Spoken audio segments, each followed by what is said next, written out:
Hello.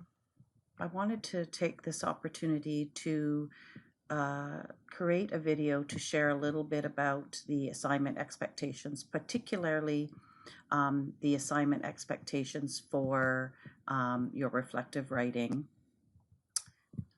assignment, which actually is the fourth assignment that's listed here. It's called Reflective Writing and Discussion.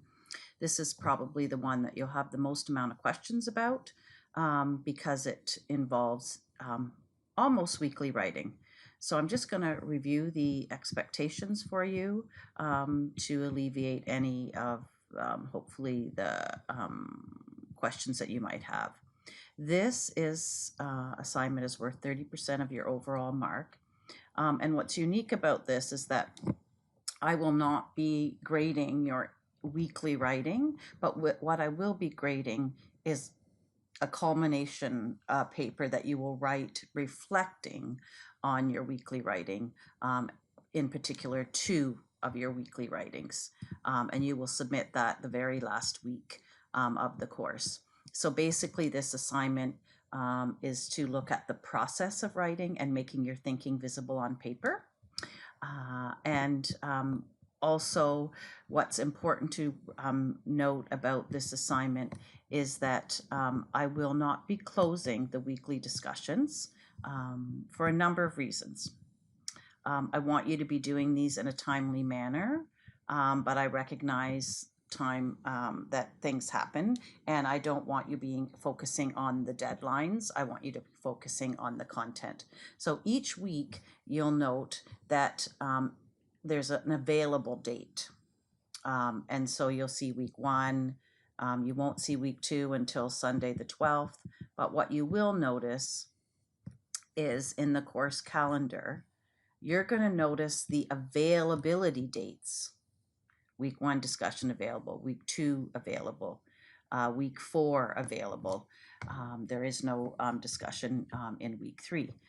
So that is on purpose because I want you to be aware of when the discussion is available, so that up front in the early part of the week you'll make your initial post, and then you will spend the rest of the week responding to peers. I have placed you into groups of 10. So there are 5 groups and you are in random groups. So each discussion you may be with different folks. Again, you will not be graded on your individual discussions. You will be grading on a final paper. So just to go over the expectations, it's worth 30%. You're expected to create one unique response, original response of 200 words. And until you make that response, you will not be able to see other students' responses. And I do that for must post first, because I don't want your thinking to be influenced by what other peers have written. And again, this is reflective writing. Don't focus on what's right or wrong. Then you are asked to respond to a minimum of 2 of your peers. So 2 of your peers, you will respond to their responses. But I also expect that if someone responds to you, that you would also respond to them. So you're looking at a minimum of 3 responses in a week. Obviously, you're to keep the post specific. I'm not asking for more than 200 words. As a matter of fact, if you write a lot, people aren't going to read it. So the point is to become succinct in your thinking as well.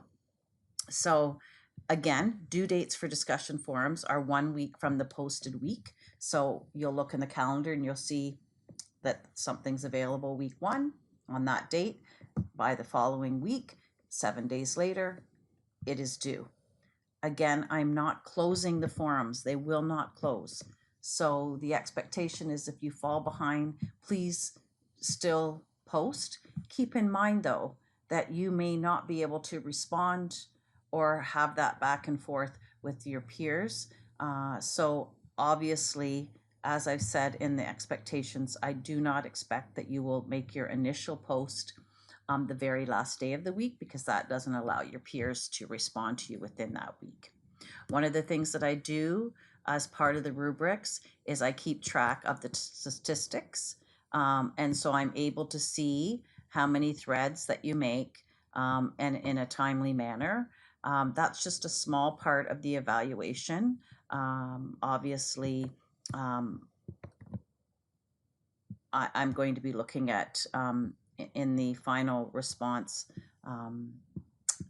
how you reflected back on your writing. So let's go to that under content. Again, I hope that I've structured this course in a way that makes it easy to follow. And so again, you'll see that your final paper will look at your biases, stereotypes, preconceptions or assumptions that you made. You're going to examine the process of writing, and then you're going to write to provide examples of how you have revised your thoughts or actions over the period of the 14 weeks. And you're going to do that by including the text and highlighting the text from 2 of your original posts. So your final paper will be 750 words. Unique words and then you will include reference to 2 of your posts. And this assignment is due the final week. I just want to make some general comments about your evaluation and due dates. I believe I've made sure that everything corresponds, but the due dates that are in the submission box, submission folder, and on the calendar are the due dates. February 9th, you have your first assignment due. When I see you in class, week 3, we will go over that assignment and actually do some work on it to get ready to write it. So have a look at that. I'm not going to go into detail right now about that. Your next assignment is the environment assignment, and I will post a video about that assignment as we get closer, and during our first class I will review that as well. Your e-portfolio is going to be due week 12. And we are going to spend time in a computer lab in our second in class.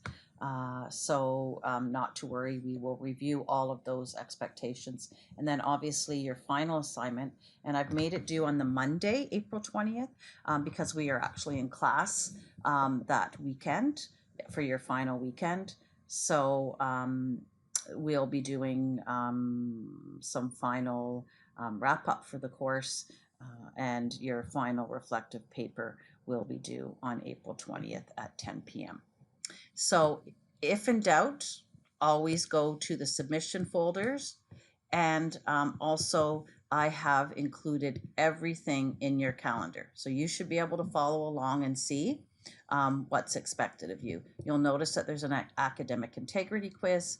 You should have read about that when you went over your week 1 content and reviewed everything from week 1. So I hope that you'll find that the expectations, the due dates are clear. One of the things that I've done is created a course communication area. So after you go through the course content and you have questions, utilize your peers for that. Keep in mind that I can see this area and I will peek in occasionally and answer if I feel that the answer isn't being forthcoming from your peers, okay? And I ask you to do that before individual emails, because what ends up happening is I get the same questions over and over again. And if we can use the course communication area, that's the best thing to do. So I hope that that has helped you understanding that weekly writing. You will only be seeing one of those discussion forums that is being posted on Sunday. And that's your first place to reflect on the content from week 1. You'll find that there's one almost every week. Week 3, 5, and 6, there's none. So I've tried to space it out around your bigger assignments, but also a place for you to think about and document and reflect on the learning in the course. So I hope you found this helpful. It's here as a video so that you can review it if necessary. And I look forward to meeting you in a couple of weeks.